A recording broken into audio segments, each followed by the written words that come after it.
Bersama saya Zafi, saya mewakili Senka World. So hari ni korang dah nampak kan?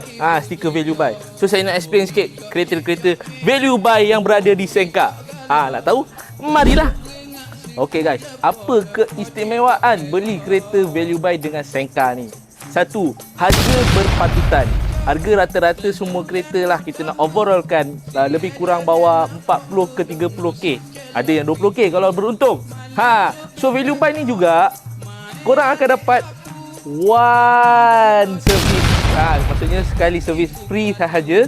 Dan anda akan dapat 7 hari warranty.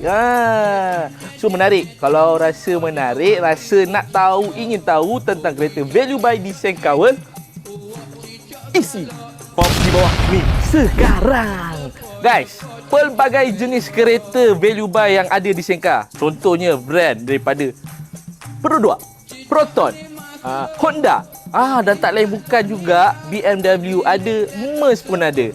Kalau korang betul-betul berminat, apa lagi, jangan tunggu lama-lama.